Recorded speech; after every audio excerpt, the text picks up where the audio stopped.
வணக்கம் தமிழஞ்சங்களே, நான் உங்க தேவா. இன்னைக்கு நம்ம எந்த பத்த ரிவ்யூ பார்க்க போறோம்னா, இன்னைக்கு ரிலீஸ் ஆன ஏஸ். ஏஸ் இப்படி ஒரு படம் வந்திருக்கா அப்படின்னு நீங்க என்ன கேட்கலாம். அதுக்கு முன்னாடி இந்த படத்தோட ஹீரோ யாருன்னு தெரியுமா உங்களுக்கு? விஜய் சேதுபதிங்க. ஏங்க என்னடா டேய், என்ன பண்றீங்க? சின்ன சின்ன படத்துக்கு அவ்வளவு ப்ரொமோஷன் பண்றாங்க. இந்த படத்தை ஏன் ப்ரொமோஷன் பண்ணலன்னு சொல்ல மாட்டேன். கடைசியா 1 வீக்கா பண்ணாங்க. பட் ஆனா அந்த அளவுக்கு தெரியல. நிறைய பேருக்கு நான் சொல்றேன், ஏசா யாரு, என்ன படம் அப்படின்னு கேட்கறானுங்க. நீ சமாஜாக்கா இருக்கு, எவ்வளவு பெரிய ஆக்டர். சரி, அதெல்லாம் விட்டுருவோம். படம் நல்லா இருந்துச்சா இல்லையா, படம் ஒர்க் அவுட் ஆகுமா ஆகாதா அப்படின்னு தெரிஞ்சுக்கணும். இந்த வீடியோ ஸ்கிப் பண்ணாம ஃபுல்லா பாருங்க, உங்களுக்கே தெரியும். வாங்க வீடியோ கொடுக்கலாம்.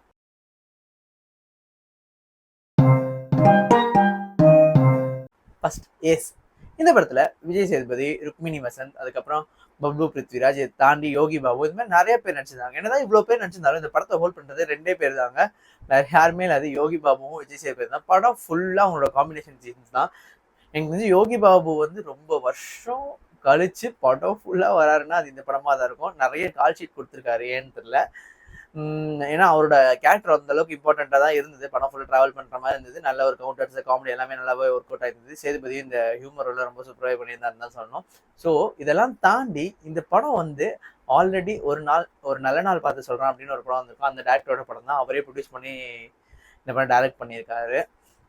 ஸோ ஏஸ் எனக்கு என்ன சொல்றதுன்னு தெரியலங்க. இந்த படம் வந்து ஒரு மிக்சட் ரிவ்யூ கொடுக்கறதா இல்லை நெகட்டிவ் ரிவ்யூ கொடுக்குறதா இல்லை எப்படின்றதே தெரியல. ஏன்னா எனக்கு வந்து ரொம்ப குழப்பமா இருக்கு.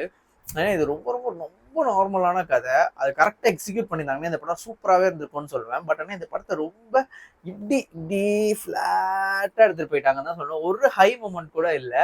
ஹை மூமெண்ட் இந்த சென்ஸ் நான் எப்படி சொல்லணும்னா, ஒரு ட்விஸ்ட் அண்ட் டர்ன்ஸ் இல்லை, இதான் நடக்க போகுது, இதுதான் இப்படிதான் ஆகும்னு எல்லாமே தெரிஞ்சிடும். எதுவுமே உங்களுக்கு ஒரு எக்ஸைட்மெண்ட்டே இருக்காது. படம்னா ஒரு எக்ஸைட்மெண்ட் இருக்கணுன்றது தான் நான் எதிர்பார்ப்பேன். நானும் இல்லை, எல்லா ஆடியன்ஸுமே காமனாக அதை எதிர்பார்ப்பாங்க. ஆனால் இது ஒரு நல்ல காமெடி படம், காமெடி கம் லவ் ஸ்டோரி. பாட்டு ரொம்ப சூப்பராக இருந்தது. அதை தாண்டி ருக்மிணி வசந்த் ரொம்ப அழகாக இருந்தாங்க. ஸ்க்ரீன் ப்ரெசன்ஸ் அவங்களுக்கு சூப்பராக இருந்தது. அதை தாண்டி நடிச்சிருந்தாங்க நல்லாவே அப்படின்னு தான் சொல்லணும்.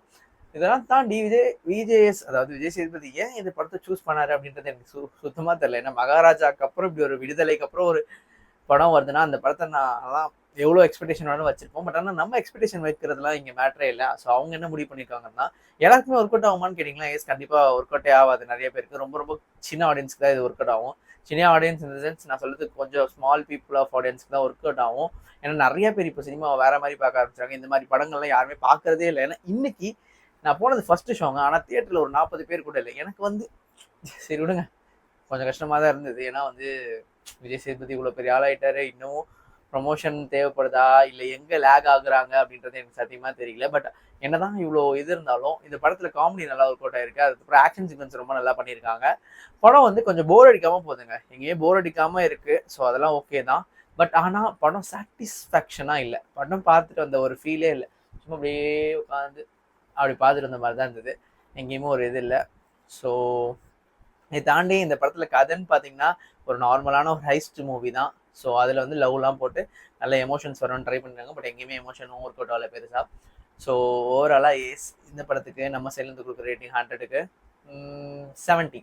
ஸோ இந்த வீடியோ உங்களுக்கு பிடிச்சதுனால லைக் பண்ணுங்கள், ஷேர் பண்ணுங்கள், மறக்காம தேவஸ்டனுக்கு சப்ஸ்கிரைப் பண்ணிவிடுங்க. கீழே இருக்க பெல் பட்டனை அமுக்கம் பண்ணிடாதீங்க.